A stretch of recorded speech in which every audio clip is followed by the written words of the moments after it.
Mr. President.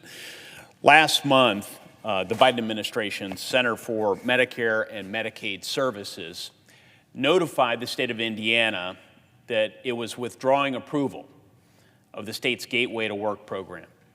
So what does this actually mean to rank and file Hoosiers? Well, it means that the Center for Medicare and Medicaid Services has decided to revoke Indiana's ability to determine appropriate work requirements and appropriate community engagement expectations for Medicaid recipients in our state. It means that this administration regards work as some form of punishment,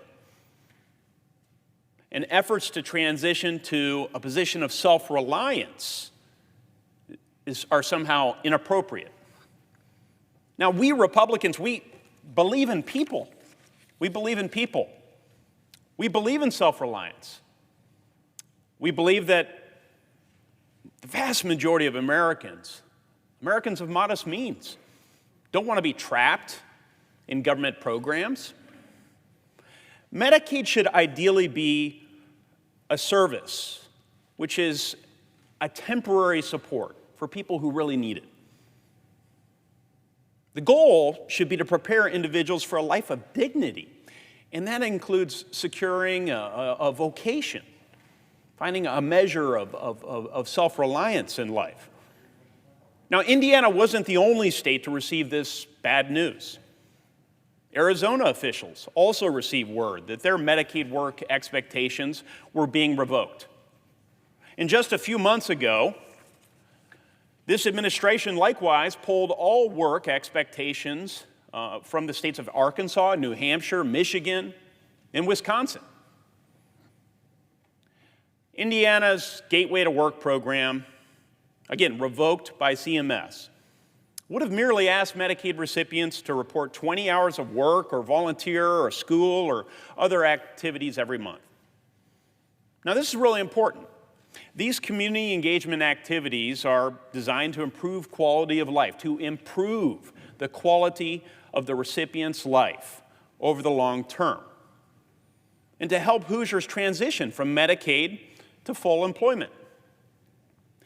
This is what people want. When we think of the American dream, we think of the ability to go out and start a family and be part of a larger community and to be able to meaningfully participate in a nation's civic life and to secure a vocation. Most would regard the goals of Indiana's Gateway to Work program as commendable. However, according to CMS, this program would result in significant coverage losses and harm to beneficiaries. Harm to beneficiaries. A misleading statement that ignores the extensive list of individuals exempt from this requirement. Students, pregnant women, the medically frail or the incapacitated, those with disabilities, and a bunch of others. Now, luckily for Hoosiers, the state of Indiana had not yet implemented the Gateway to Work program at the time of CMS's notice because of the unique challenges presented by the pandemic, meaning that Medicaid recipients will not face immediate disruption of their benefits. Unfortunately, the same cannot be said for other Americans across the country, and we're here to fight for them. This includes Texas, where the administration's decision to revoke that state's waiver put into jeopardy health care for 4 million Americans. That doesn't sound very compassionate to me. Now, up to this point, Medicaid waivers have allowed the states the ability, the freedom under our federalist system to test new policy approaches within the Medicaid program, allowing them to design and improve their programs in ways that best fit their own populations and maybe serve as models for other states where successes are elicited and proven.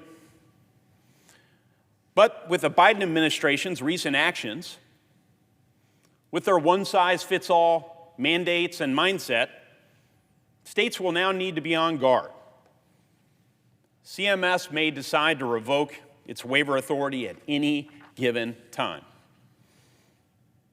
So this means any attempt by a state to improve its Medicaid program carries a serious risk of disrupting health care for the program's beneficiaries if that innovation could ultimately be revoked. God forbid we try and improve a government program.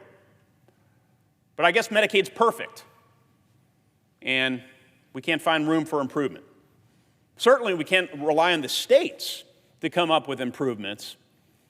Any improvements that might be made would have to come from Washington, D.C. This is the sort of mindset we seem to be dealing with.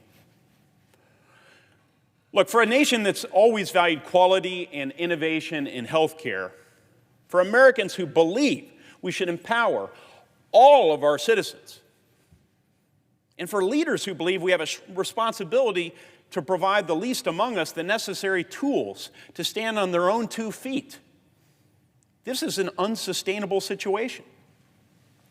So I urge my colleagues to act now and stand up for their state's ability to set their own Medicaid requirements that meet the needs of their own citizens. And with that, I yield to my esteemed colleague from Indiana who's been working very hard on this issue, Senator Braun.